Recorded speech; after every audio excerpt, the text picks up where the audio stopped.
పైసలు ఇస్తేనే ఆ సీట్లు కొనుక్కొని జరిగి ఇప్పుడు ఉన్నటువంటి ఎమ్మెల్యేలు గెలిచారని చెప్పేసి మాట్లాడారు. ఎంతవరకు నిజం అది? చాలా మంది ఉన్నారు ఇప్పుడు వచ్చిన వాళ్ళంతా సీట్లు.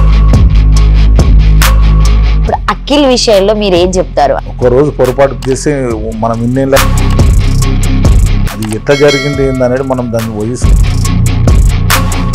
ఆ కాంగ్రెస్ వాళ్ళకి సంబంధించినటువంటి ఎవరైనా పెద్దలు ఆయన ఇరికియొచ్చు అని చెప్పొచ్చా? చెప్పలేం కదా. ఒక మనిషి ఎదుగుతుంటే మీరు చదువుకోకపోయినా కూడా ఇంత డేలోపై ఎంత సంపాదించారు కదా, దానికి జాబ్ సాఫ్ట్వేర్ చేసే వాళ్ళకి ఏముంటుంది, నెలకు ₹1,00,000 ఉంటుంది సార్. వాళ్ళు రాకడ పోకడ ఫుడ్ తినుడు కిరాయిలు అవి వారికి 50,000-60,000 వస్తుంది. వాళ్ళు నెలంతా చేస్తారు. నాకు 2 రోజులు అవి 10 లక్షలు వస్తాయి. ఉంటే మీకు ఎంత వస్తుందని చెప్పొచ్చు? ఏమున్నది ఇంటి ముందు ఇక మీరే. అందరికీ నమస్తే, నేను మీ anchor Lavanya. Welcome to social post TV. So ప్రస్తుతం మనం ఈరోజు ఎక్కడున్నామంటే దర్గా చిన్నాబాయ్. అందరికీ తెలిసినటువంటి విషయమే. అన్న తెలియని వాళ్ళు ఎవరు లేరు. ఎందుకంటే అన్న వేసుకున్నటువంటి బంగారంతోనే అందరినీ చాలా అట్రాక్ట్ చేస్తూ ఉంటారు. అసలు ఆ బంగారం ఎక్కడి నుండి వచ్చింది? సో ఆ బంగారం అనేది పక్కన పెడితే ఇప్పుడు ప్రస్తుతానికి మనము యూట్యూబ్ ఓపెన్ చేయగానే పైల్వాన్ అనే మాట బాగా వినిపిస్తుంది. సో ఎందుకంటే అన్న కూడా పైల్వాన్ కాబట్టి అఖిల్ పైల్వాన్ మ్యాటర్లోనే మనము పర్టికులర్గా అడగడానికి వచ్చాము. ఒకసారి అసలు అఖిల్ పైల్వాన్ గురించి ఏం చెప్తాడు సో ఒకసారి అన్న మాటల్లోనే అడిగి తెలుసుకుందాం. నమస్తే అన్న, ఎట్లున్నారు అన్న? బాగున్నా. సో మొత్తానికి ఈ టాపిక్ లో తీసుకుంటే సో పైల్వాన్ అనేది మీరు మాకు ఆల్రెడీ చెప్పారు ఏంటి దాని గురించి. సో అఖిల్ పైల్వాన్ అని ఆయన ఎందుకు పెట్టుకున్నాడు అనేది కూడా మీరు చెప్పారు. ఇప్పుడు అఖిల్ విషయంలో మీరు ఏం చెప్తారు? అంటే ఇప్పుడు ఉన్నటువంటి యూత్ కైనా కాబట్టి చూసే వాళ్ళందరికీ మంచిగా నిజాయితీగా ఉండాలి, మంచిగా బతకాలి. ఒక్కరోజు పొరపాటు చేసి మనం ఇన్నేళ్ళ కష్టపడ్డ పేరంతా ఒకటేసారి కథమైపోతుంది. అది ఎట్లా జరిగింది ఏందనేది మనం దాన్ని పోయి చూడలేము. సోషల్ మీడియా వరకే నేను చూసిన. ఎందుకంటే మనం చూస్తే ఏదైనా మాట్లాడడానికి వస్తుంది. అది మరి ఎట్లా జరిగింది అనేది తెలియదు. ఎవరైనా మంచిగా ఉండాలి, మంచిగా బతికి కష్టపడ్డ పేరు ఒక అంతా ఫ్యామిలీకి చాలా ప్రాబ్లం అవుతుంది. అంటే మెయిన్ గా ఇప్పుడు మీరు బీఆర్ఎస్ పార్టీ నుండి కాంగ్రెస్ పార్టీకి వెళ్తున్నారు. సో అఖిల్ వాళ్ళ డాడీ అప్పటి నుండి చూస్తున్నప్పటి నుండి కాంగ్రెస్ లీడర్ గా పనిచేసినటువంటి వ్యక్తి తను కూడా. సో అఖిల్ కూడా కాంగ్రెస్ అనుకుంటా. మేబీ అక్కడ ఉన్నటువంటి సిచ్యువేషన్ లో ఆ కాంగ్రెస్ వాళ్ళకి సంబంధించినటువంటి ఎవరైనా పెద్దలు ఆయన ఇరికియొచ్చు అని చెప్పొచ్చా? ఉండొచ్చు, మరి అట్లా జరిగిండొచ్చు. మరి చెప్పలేం కదా. ఒక మనిషి ఎదుగుతుంటే ఎవరైనా వెనకకి ఏమైనా చేసిండొచ్చు. అట్లా అంటే కొద్దిగా అయితే దాన్ని పెద్ద భూతద్దంలో పెట్టి చూపించవచ్చు. అట్లా జరిగిండొచ్చు కదా. ఆయనకు దగ్గరలో ఉన్నటువంటి అక్కడ ఎమ్మెల్యే ఎవరు అంటే మీకు వీళ్ళు అని చెప్పేసి ఇంకెవరైనా నేమ్స్ అంతే ముఠా బీఆర్ఎస్ వాళ్ళ పరంగా అసలు మనం పక్కన పెట్టేద్దాం. ఓన్లీ కాంగ్రెస్ పరంగానే చూసుకుందాం. ఎందుకంటే ఆ అబ్బాయి కాంగ్రెస్ కి సంబంధించినటువంటి వ్యక్తి అని మేము విన్నాము. అది కాంగ్రెస్ వాళ్ళు ఎందుకు అది చేస్తారు అంటే కొన్ని సీట్లు రాలేదని చెప్పేసి, అంటే ఆయన అడిగినటువంటి పొజిషన్ ఇవ్వకపోయినా కూడా సో మాకు పోటీగా వస్తున్నాడు అని చెప్పేసి ఇరికియొచ్చు కదా.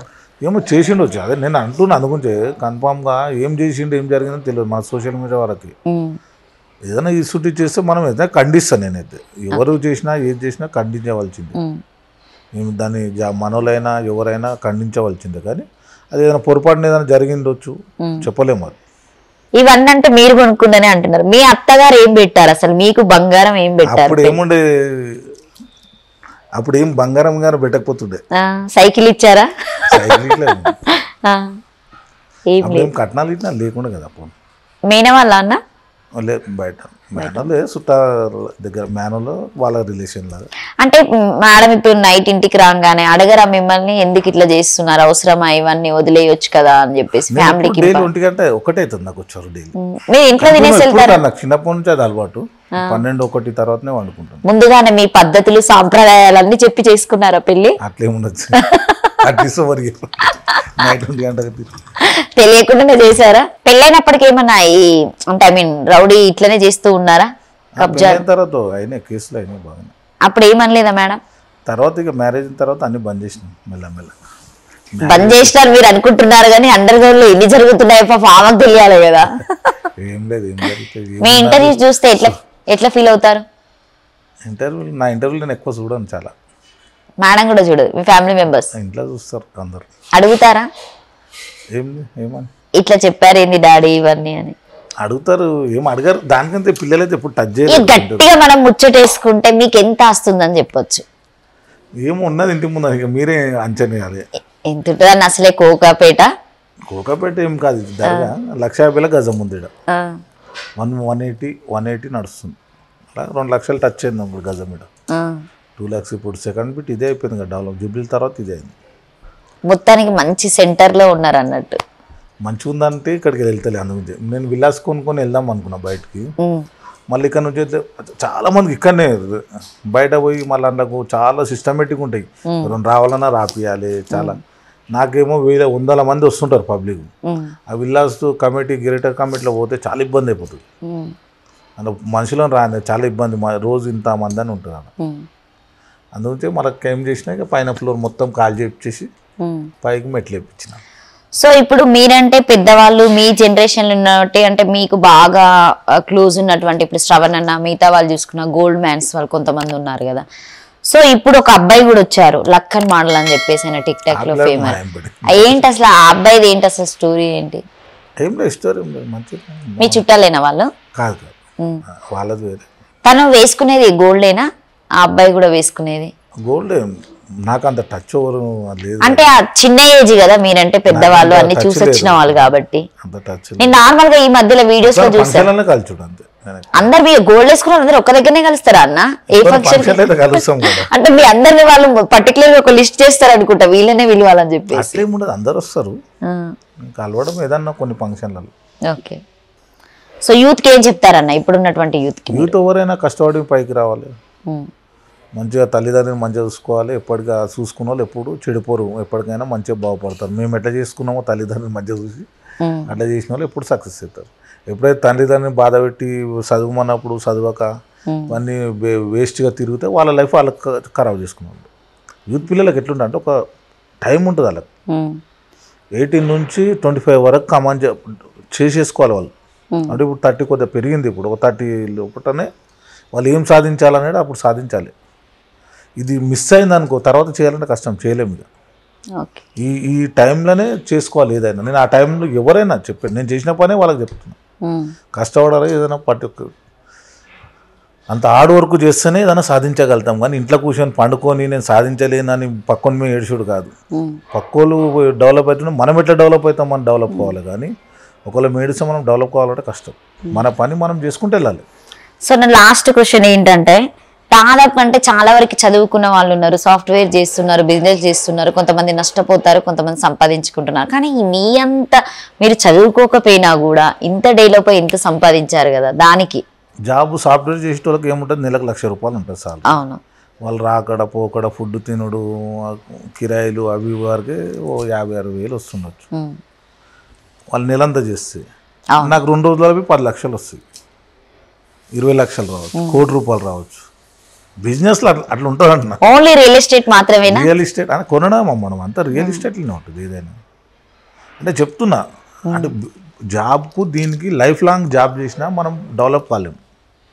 చిన్న చిన్న మనం కొనాలి, లోన్లు తెచ్చుకోవాలి, కట్టుడు సరిపోతుంది అంతే జీవితం. అంటే ఇప్పుడు ఇవన్నీ జాబులు చేసే వాళ్ళంతా జాబులు మానేసి మీ బిజినెస్ లోకి రమ్మంటారా? చేసుకుంటేనే బిజినెస్ చేసుకోవాలి. ఓకే. చేసుకుంటేనే నెక్స్ట్ వెళ్ళి ఏదన్నా చేసుకుని కొనడం చిన్న చిన్నగా చేసుకుంటా ఏదన్నా ఒక దాంట్లో సక్సెస్ అయితే ఇక చాలా డెవలప్మెంట్ జరుగుతుంది. సో మీరు చిన్నప్పటి నుండి ఇప్పటి వరకు బాగా అంటే ఇష్టపడినటువంటి వ్యక్తులు ఎవరన్నా? మా అమ్మ నాయన ఇష్టపడే వ్యక్తులు అంతే. నెక్స్ట్ మీ దోస్తానంలో ఫ్రెండ్స్లో అనేది నా ఎంబడి చిన్నప్పని తీరు భాస్కర్ అని ఉంది అంతే. నాన్నషేరు చిన్నప్పటి నుంచి నాన్నషేరు భాస్కర్.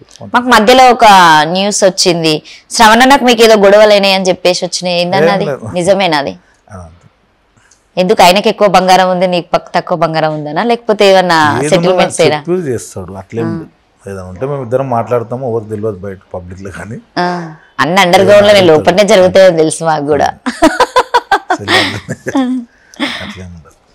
ఇంకా అన్న శంకర్ అన్నతో ఇంకా ఎట్లుంటది అన్న మీకు ఇప్పటి వరకు? కలిసి కొద్దిగా లాంగ్ ఎక్కువ కూర్చుంటాం, మొన్న 1 గంట వరకు కూర్చున్నాం నైట్. అందరు కలిసి కాంగ్రెస్ లో జాయిన్ అవుతున్నారా? లేదు శంకర్ అన్న బీజేపీలోనే పోతాడు, మళ్ళీ టిఆర్ఎస్ లోకి వచ్చిండు. అసలే మీరందరూ దందాలు దాదాగిర్లు చేసేటోళ్ళు, మళ్ళీ ఇక్కడ ఈ పార్టీ తీసుకెళ్లి లోపల గుమ్ముతారని. బీజేపీలోకి పోయిన బాగుంటుందా అందులోకి వెళ్ళిపో అని చెప్పి. మరి మీరు ఎందుకు వెళ్ళడం లేదు బీజేపీలోకి? అంటే బీజేపీ అంటే మనకు కాంగ్రెస్ లో చాలా రిలేషన్ ఉంది బాగా. ఓకే. అంటే మీరు బీఆర్ఎస్ లో ఉన్నప్పుడు కూడా కాంగ్రెస్ రిలేటివ్ ఉన్నప్పుడు మీరు బీఆర్ఎస్ కి ఎందుకు వర్క్ చేశారు మరి? అప్పుడే కాంగ్రెస్ కి వెళ్తే అయిపోవు కదా? ఉద్యమం పార్టీ కదా, ఇప్పుడు పార్టీ అనేది చేంజ్ అయిపోయింది. ఇప్పుడు అప్పట్లో బీఆర్ఎస్ పెట్టేసి మధ్య అంతా ఈ 1 year మొత్తం పార్టీ అనేది టీఆర్ఎస్ అన్నప్పుడు తెలంగాణకు సంబంధించిన తెలంగాణ పార్టీ అనేది ఉండే చాలా మందికి లోతుగా. ఎప్పుడైతే బీఆర్ఎస్ పెట్టిండో ఇదంతా అందులో ఉద్యమ నాయకులు అంతా వెళ్ళిపోయారు, చాలా మంది వెళ్ళిపోయారు. అవును, బీఆర్ఎస్ పార్టీలో ఉన్నప్పుడు ఉద్యమ నాయకులను దాదాపుగా తీసేశారు, పక్కన పెట్టేసి కొత్త వాళ్ళకు కూడా పైసలు ఇస్తేనే ఆ సీట్లు కొనుక్కొని జరిగి ఇప్పుడు ఉన్నటువంటి ఎమ్మెల్యేలు గెలిచారని చెప్పేసి మాట్లాడారు. ఎంతవరకు నిజం అది? మీకు తెలిసినటువంటి వ్యక్తులు ఎవరున్నారు అట్లా పైసలు పెట్టి సీటు కొనుక్కున్నటువంటి? చాలా మంది ఉన్నారు. ఇప్పుడు వచ్చిన వాళ్ళంతా సీట్లు పైసలు ఇచ్చే తీసుకున్న వాళ్ళు ప్రతి ఒక్కరు, చాలా మంది. మాక్సిమం మీకు తెలిసినటువంటి వ్యక్తి పేరు ఎవరైనా చెప్తారా? బాగుండదు, ఎందుకంటే 80% మాత్రము. సో ఇప్పుడైతే బీఆర్ఎస్ పార్టీలో గెలిచినటువంటి ఎమ్మెల్యేలు ఎవరైనా కావచ్చు, చిన్న చెప్తుండు పైసలు పెట్టి వచ్చేయాలని అని చెప్పేసి. అంటే కాంగ్రెస్ లో అనుకోవద్దా? నెక్స్ట్ కాంగ్రెస్ లో కూడా డబ్బులు పార్టీలు ఈ పార్టీ ఆ పార్టీ అని చెప్పాను, కానీ ప్రతి దాంట్లో ఇప్పుడు ఏ పదవులు కావాలన్నా ఏది కావాలన్నా పైసతోటి లేని ఏ పదవులు వస్తలేవు. మొత్తం పైసలు ఉంటే నడుస్తుంది, మొత్తం పైసతో. సో మీరు పార్టీ పెట్టినప్పుడు, ఇప్పుడు పైసలతో మాటని వచ్చింది కాబట్టి, మీరు పార్టీ పెట్టినప్పుడు ₹1 లేకుండా ఓటేయమని అడిగారు. అట్లా ఎట్లా ఇస్తారని మీరు అనుకున్నారన్న?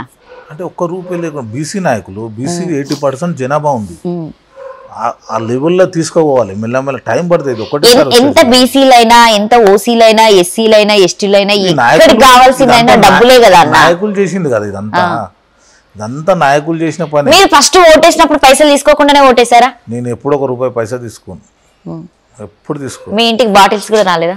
అసలు రారు అసలు దగ్గర. మీ పక్క వాళ్ళకి వస్తాయా మీ తరపున? అది నాకు ఇక్కడ కాలనీలో ఉండదు, స్లమ్లలో ఉంటుంది. ఓకే, స్లమ్లలో వస్తారు కానీ ఇక్కడ కాలనీ. మీరు ఏమి ఇవ్వలేదా అన్న ఎలక్షన్స్ అప్పుడు? మొన్న లేదు, ₹1 కూడా అసలు పైసా మాకు ఇచ్చారని తెలిసింది. అంటే బంగారం కొంచెం అమ్మాయిలకి 1 తులం పంచలేరు అని అంటలేను, పంచారు చాలా మంది. కానీ నా దృష్టికి అయితే నేను నాసుంటి పనులు అయితే చేయను. నేను మీరు బాగా పిసినారని విన్నామన్నా, ఎందుకన్నా అట్లా? ఏమో పబ్లిక్ తెలియాలి ఎంతమందికి సాయం చేసేది, తీసిన వాళ్ళే చెప్తారు. డైలీ నాకు పొద్దున్న వెళ్తే సాయంత్రం వరకు 10,000 ఖర్చు అవుతుంది. ఎట్లా 10,000 ఎట్లా ఖర్చు పెడతాం? డైలీ బిజినెస్ ఖర్చు పెడతారా 10,000? ఏమో అట్లా చెప్తున్నారు. అన్ననే సంపాదించుకుంటున్నాడు కాబట్టి ఇంత బంగారం వేసుకుంటున్నాడు. మాకు అసలు బంగారం కూడా లేదు చూసారు, ఇంత కష్టపడి కార్ తీసుకొని బయటకు వెళ్ళాలనుకున్నాం. ఎంత మనం ఒక 10 ఫంక్షన్లు అటెండ్ కావాలి. నేను మీరు అంచనా వేసుకోండి, నాకు నెలకు వచ్చే వరకు నీకు 3 లక్షల వరకు ఖర్చు వస్తుంది. నెలకి ఓన్లీ తిరగడం కోసం మాత్రమే, ఖాళీ తిరగడమే. మీరు తాగుతారా? రావచ్చు. తాగుతారా? ఎందుకు తాగం, ఎప్పుడన్నా ఒకసారి తక్కువ. ఎట్లా మీరు గౌడ్స్ మొత్తం కళ్ళు తీసుకునేదే అలవాటు కావచ్చు, ఆ తాగడం నుండి ఇంకో తాగడం ఒక అలవాటు. రంగులు మారాయి కానీ మొత్తం తాగుతారు. గౌడ్స్ కళ్ళమ్మటోళ్ళు తాగరు, కానీ మా జనరేషన్ వచ్చేవరకు తాగుడు అయిపోయింది. అది పాతోళ్ళు అసలు ముట్టకపోతుండే, ఇళ్ళలో చాలా మంది ఎవరు ముట్టరు. ఓకే, సో థ్యాంక్ యూ అన్న. ఇప్పుడైతే మాకు తెలిసినటువంటి న్యూస్ ఏంటంటే, చిన్న అన్న అంటే దాదాపుగా ఉద్యమం నుండి పార్టిసిపేట్ చేసినటువంటి వ్యక్తి, బీఆర్ఎస్ పార్టీలో నుండి ఇంకొక పార్టీ పెట్టి తను కూడా సీఎం కావాలి, సో బీసీ వాళ్ళ కోసం అప్పుడు పోరాడినటువంటి వ్యక్తి. కానీ ఇప్పుడు చేసినటువంటి కొత్త న్యూస్ ఏంటంటే, చిన్న కాంగ్రెస్ పార్టీలోకి చేరబోతున్నాడు. ఇది మా సోషల్ పోస్ట్ టీవీ నుండే తెలియజేయడం జరిగింది. సో చిన్నకి వన్స్ అగైన్ మా సోషల్ పోస్ట్ టీవీ ద్వారా కంగ్రాచులేషన్ చెప్తున్నాం. ఆయనకు కూడా ఒక మంచి సీట్ రావాలి, జనాల్లో మంచి ఆదరణ పొందినటువంటి వ్యక్తి. సో మంచి ఇంకా పెద్దగా ఎదిగి ఇంకా పెద్ద గోల్డ్ వేసుకోవాలని కోరుకుంటున్నాం. థ్యాంక్ యూ చిన్న, thank you so much. So once again thank you so much. ఈ వీడియోను మాత్రం నచ్చితే సో మా ఛానల్ చూసే వాళ్ళందరూ లైక్ చేయండి, షేర్ చేయండి, కామెంట్ చేయండి. పక్కన ఉన్నటువంటి బెల్ మాత్రం అస్సలు కొట్టకుండా మర్చిపోకండి. So thank you.